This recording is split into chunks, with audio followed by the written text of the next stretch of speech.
எல்லாருக்கும் வணக்கம். நாங்க இன்றைக்கு பார்க்க போற கதை வந்து லீசா மற்றும் சார்லி என்றவங்களுக்கு அவங்களோட புதுசா வாங்கின 100 வருஷ பழமையான அவங்களோட வீட்டுல நடந்த சில அமானுஷமான சம்பவங்களை பற்றி தான் பார்க்க போறோம். அதுக்கு முதல்ல இத மாதிரியான அமானுஷமான பேய் சம்பவங்களை, உண்மையான பேய் சம்பவங்களை தொடர்ந்து பார்க்கணும்னா மறக்காம யாழ் பசங்க ஹாரர் ஹண்ட் என்ற நம்ம சேனலை சப்ஸ்கிரைப் பண்ணி அந்த பெல் பட்டனை கொடுத்து விடுங்க. அண்ட் உங்களுக்கும் இத மாதிரியான ஏதாவது சம்பவங்கள் நடந்திருந்தா எங்களோட யாழ் பசங்க ஹாரர் ஹண்ட் என்ற இன்ஸ்டாகிராம் பேஜ்லையும், அப்படி இல்லைன்னா இந்த வீடியோவுக்கு என்னோட வாட்ஸ்அப் நம்பரும் இருக்கு, அதுக்கும் நீங்க தெரியப்படுத்தலாம். அது சுவாரஸ்யமாக இருந்தா கண்டிப்பா உங்களோட வீடியோ நம்ம சேனல்ல வரும். வாங்க இப்ப வீடியோக்குள்ள போகலாம்.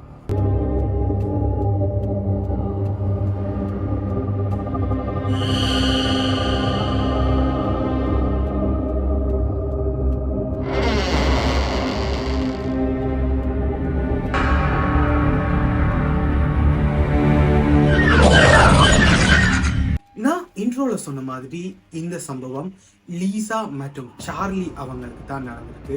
லீசா மற்றும் சார்லி என்றவங்க அம்மாவும் மகனும். இவங்க வந்து ஒரு 100 வருட பழமையான ஒரு வீட்டை வாங்குறாங்க. அதுவும் லீசா அவங்களோட ஆசையால தான். ஏண்டா அவங்களுக்கு பழமையான ஒரு ஆன்டிக் லவர் அவங்க பழமையான விடயங்கள், பழமையான இதுகள் இருந்தா ரொம்பவே பிடிக்கும்ன்றதால அந்த வீட்டை வாங்குறாங்க. சார்லிக்கு பெருசா விருப்பம் இல்லாம அந்த வீடு ரொம்ப மலிவா வந்ததாலையும் இவங்களோட சேவிங்ஸை எல்லாத்தையும் எடுத்து அந்த வீட்டை வாங்குறாங்க. வாங்கி முதல் நாள் அந்த வீட்டுக்குள்ள போறாங்க. எந்த ஒரு பிரச்சனையும் இல்லாம சாதாரணமா தான் இருந்திருக்கு.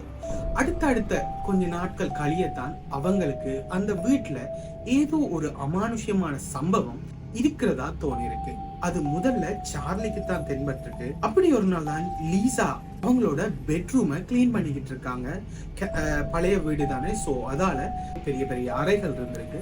ஸோ ஒவ்வொன்றா கிளீன் பண்றதுக்காக முதலாவதா அவங்களோட பெட்ரூமை கிளீன் பண்ணிக்கிட்டு இருக்காங்க. கணக்கா பொருட்கள், பழைய பொருட்கள், நான் முதல்ல சொன்ன மாதிரி 100 வருட பழமையான அந்த வீடுன்றபடியா கணக்கா பழமையான பொருட்கள் அவங்களுக்கு கிடைச்சிருக்கு. அவங்க மெயினா வாங்கினதுக்கான காரணமும் அதுதானே. ஸோ அதால அவங்க ரொம்பவே ஹாப்பியா இருந்திருக்காங்க. புதுசா கிடைக்குது, அதுவும் பழமையான ஆன்டிக்கான பொருட்கள் கணக்கா கிடைக்குதுன்றபடியா ரொம்பவே சந்தோஷமா இருந்திருக்காங்க. அந்த டைம்ல இவங்களோட லீசா அவங்களோட பெட்டுக்கு கீழே இருந்து ஒரு விளையாட்டு பொருள் மாதிரியான ஒன்று கிடைச்சிருக்கு. ஒரு விளையாட்டு சாமான ஒன்று கிடைச்சிருக்கு. அந்த விளையாட்டு சாமான எடுத்து வச்சுட்டு, அதுவும் ரொம்பவே பழமையான ஒன்றா தான் இருந்திருக்கு. ஆகலும் பழசன்ல இடைப்பட்ட காலத்தானா தான் இருந்திருக்கு. ஸோ அந்த விளையாட்டு சாமான அவங்க சாதாரணமா எடுத்து வச்சிருந்திருக்காங்க.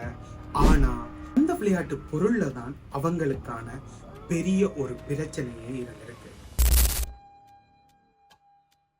முதலில் சொன்ன மாதிரி அந்த விளையாட்டு பொருள் ஒரு வித்தியாசமான பொருளா இருந்திருக்கு. அந்த விளையாடுற விதமே வித்தியாசமா இருந்திருக்கு. இது வந்து ஞாபக சக்தி சம்பந்தமான ஒரு கேம் தான். அதாவது ஒரு லைட் ஒன்று, ஒரு 4-5 லைட்டுகள் இருக்கும்.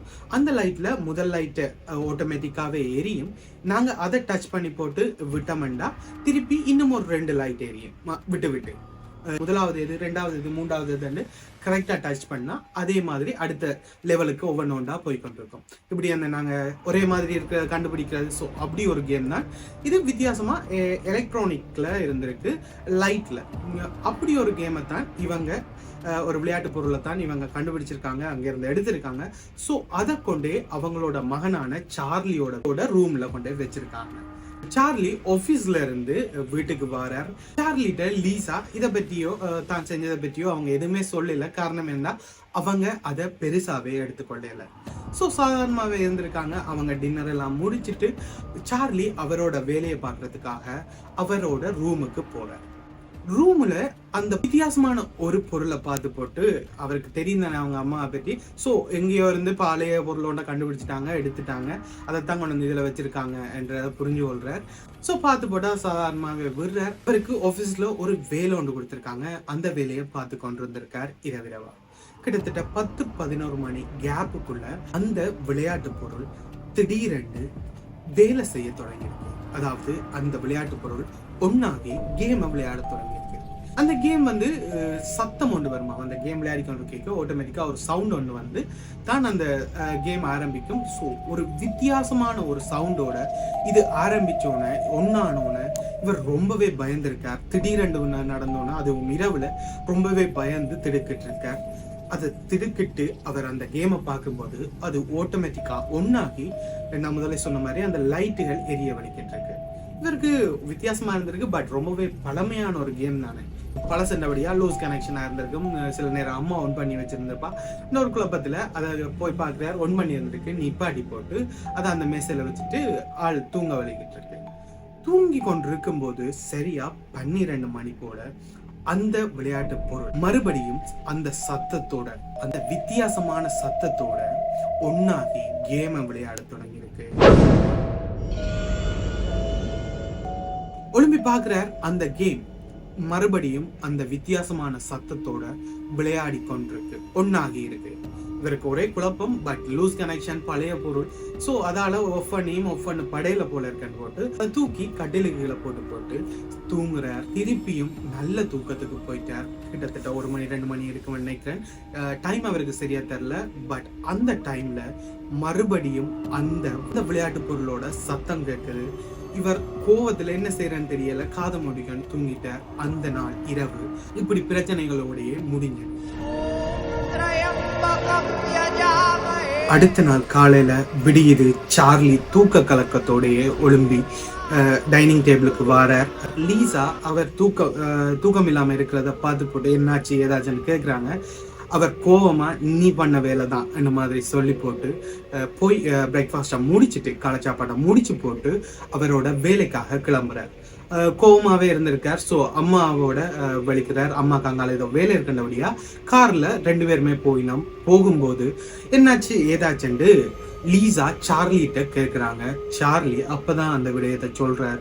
இந்த கேம் வச்ச அந்த சார்லி இந்த ரூமுக்குள்ள வச்ச அந்த கேம் திடீர்னு ஒன்னாகி என்ன டிஸ்டர்ப் பண்ணிட்டு அதாலதான் தூக்க கலக்கத்துல இருக்கேன்னு என்ன மாதிரி சொல்ல, இல்லையே அது வேலை செய்யாத பழசண்டபடியா தானே அதுல தூக்கி வச்சேன், அது வடிவா இருக்கண்டபடியா தானே அதுல ஒன்று வந்து வச்சேன்னா லீசா சொல்றாங்க. லீசா சொல்லும் போது சரிதான். பட் அந்த அது திடீர்னு வேலை செய்து லூஸ் கனெக்ஷனா இருக்கும் போல இருக்கு, அதை தூக்கி எங்கேயா போடுங்க, அப்படி இல்லைன்னா ஏதாவது செஞ்சு போட்டு அங்கே உங்களோட ரூமுக்குள்ள மாத்துங்கன்றாங்க. சரி என்று போட்டு அவங்க லீசா சார்லியை சமாதானப்படுத்தி போட்டு வீட்டுக்கு வராங்க. அவங்களோட வேலை எல்லாத்தையும் முடிச்சு போட்டு வீட்டுக்கு வரும்போது வீட்டை திறக்கும் போது வித்தியாசமான ஒரு சத்தம் அவங்களுக்கு முதல் முறையா கேட்குது. என்னன்னு பாக்குறதுக்காக போறாங்க. அது அவங்களோட மகனான சார்லி அவங்களோட ரூம்ல தான் கேட்குது. என்ன அந்த சத்தம், போனை விட்டுட்டு போயிட்டாரா என்ன ஏதுன்றதுக்காக அந்த ரூமுக்குள்ள போய் பாக்குறாங்க. பார்க்கும்போதுதான் அந்த சார்லி அவங்க சொன்ன அந்த கேம் ஒன்னாகி விளையாடி கொண்டு. இவங்க ரொம்பவே குழப்பமா இருக்காங்க. ஒருவேளை அந்த சார்லி சொன்ன மாதிரி அது லூஸ் கனெக்ஷன் தான் போல இருக்குன்னு போட்டு இந்த கம்ப்யூட்டர் கேம்ல இருந்த பேட்டரியை எடுத்து போட்டு அவங்க தூக்கி அந்த டிசைன் வடிவா இருக்குன்னு போட்டு, அது பழமையான ஒரு பொருள். ஸோ அந்த பேட்டரியை எடுத்து போட்டு இவங்க அதுல வைக்கிறாங்க, அழகுக்காக அந்த இடத்துல வைக்கிறாங்க. வச்சு போட்டு இவங்க தன்னோட வேலையை பார்க்க போயிட்டாங்க. அப்படியே நேரம் போகுது. சார்லி இரவு மறுபடியும் வேலையை முடிச்சு வீட்டுக்கு வர வந்து டின்னர்லாம் முடிச்சுட்டு அவரோட வேலைக்காக சில வேலைகள் இருந்திருக்கு. ஸோ அதுக்காக லேப்டாப் எடுத்துக்கிட்டு அவர்கிட்ட வேலையை செய்ய தொடங்குறார். மறுபடியும் அதே சத்தம் அவருக்கு கேட்குது. கோபமா அந்த கம்ப்யூட்டர் கேமை தூக்கி எறிஞ்சிட்டு அவர்கிட்ட வேலையை மீண்டும் திருப்பி செஞ்சு கொண்டு இருக்கும்போது திருப்பியும் அந்த கட்டிலுக்குள்ள இருந்து இவருக்கு அந்த சத்தம் கேட்டுக்கொண்டே இருக்கு. இவருக்கு ரொம்பவே இரிட்டேட் ஆகிக்கொண்டே இருக்கு. ஸோ இவரால் வேலையிலையும் கான்சென்ட்ரேட் பண்ண முடியல. ஸோ என்ன செய்யறேன்னு தெரியாம தூக்கி அதுல போட்டாரு. இதுக்கு மேல என்ன செய்யலான்னு போட்டு போய் அவன் படுப்பான், நித்திர கொள்வோம், இதுல இருந்து முதல்ல நித்திர கொள்வோம் போட்டு இவர் ஒரு முடிவுக்கு வந்து அவரோட கட்டில தூங்க போறார். சாதாரணமாவே அந்த நாள் கழியுமென்று நினைச்ச அவருக்கு, சார்லிக்கு அந்த நாள் ரொம்பவே வித்தியாசமா அமானுஷ்யமாவே கடந்து போயிருக்கு. மறுபடியும் அந்த சத்தம் கேட்டுக்கிட்டே இருக்கு. மறுபடியும் என்ன செய்யறேன்னே தெரியல. அவர் உச்சக்கட்ட கோவத்தோட அந்த கேமை உடச்சு நொறுக்கிடுவோம் என்ற ஒரு கோவத்தோட ஒழும்பி பார்க்கும்போது கட்டிலுக்கு கீழே இவர் தூக்கி எறிஞ்ச அந்த கம்ப்யூட்டர் கேம் இப்ப அவரோட லேப்டாப் மேசையில இருக்கு. அந்த மேசையில கேம் ஒன்னாகி யார ஒரு ஆள் விளையாடுற மாதிரியே இருக்கு. இவருக்கு ஒரே குழப்பம். ஏண்டா இந்த கேம் வந்து நான் முதல்ல சொல்லியிருந்தேன்னா, நாங்க ஒரு லைட்டை தொடுறோம்டா அதை நூந்துட்டு மறுபடியும் அந்த லைட் அந்த கேம் வந்து ஆட்டோமேட்டிக்கா 2-3 லைட்டை காட்டும். அதை ஓடரை நாங்க தொட்டோம்னா மறுபடியும் அடுத்த லெவல், அப்படி ஒவ்வொரு லெவலா போய் கொண்டிருக்கும், ஒவ்வொரு லைட்டா எரிஞ்சு கொண்டிருக்கும். ஸோ அப்படி அந்த கேமை யாரோ ஒரு விளையாடுற மாதிரி ஒவ்வொரு லைட்டா விட்டு விட்டு எரிஞ்சோன்றிருக்கு. அதுவும் முதல் லைட் எரியுது, அடுத்த லைட் அதை சரியா தொடுறாங்க, அதுக்கு பிறகு திருப்பியும் அதே மாதிரி ஒவ்வொரு லெவலா கடந்தோன்றிருக்க. இவருக்கு ரொம்பவே குழப்பமா இருக்கு. வேலை செய்யாம இருந்தா அந்த கேம் வேலை செய்யாம தானே இருக்கும், சத்தம் மட்டும்தான் வந்துட்டு இருக்கும். ஆனா ஆட்டோமேட்டிக்கா அந்த கேம் ஒன்னாகி அந்த கேமுக்கு நாங்க எவ்வளவு சரியா கொடுக்குறோமோ அப்பதான் அடுத்த லெவலுக்கு போகலாம். அது அடுத்தடுத்த லெவலா போய்கொண்டிருக்க இவருக்கு ரொம்பவே குழப்பமா இருக்கு. அந்த டைம்ல தான் ஒரு சந்தேகம் ஒன்று வருது. ஒருவேளை இது ஆன்மாவோ இல்லது பேயோட வேலையா இருக்குமோ என்ற ஒரு சந்தேகம் ஒன்று வருது. ஸோ தன்னோட கேமராவை போனை எடுத்து பார்க்குறார். கேம் ஒன்னா இருக்கு, அதுக்கு பக்கத்துல இவர் இருந்த அந்த கதிரையில ஏதோ ஒரு கருப்பான ஒரு உருவம் உண்டு.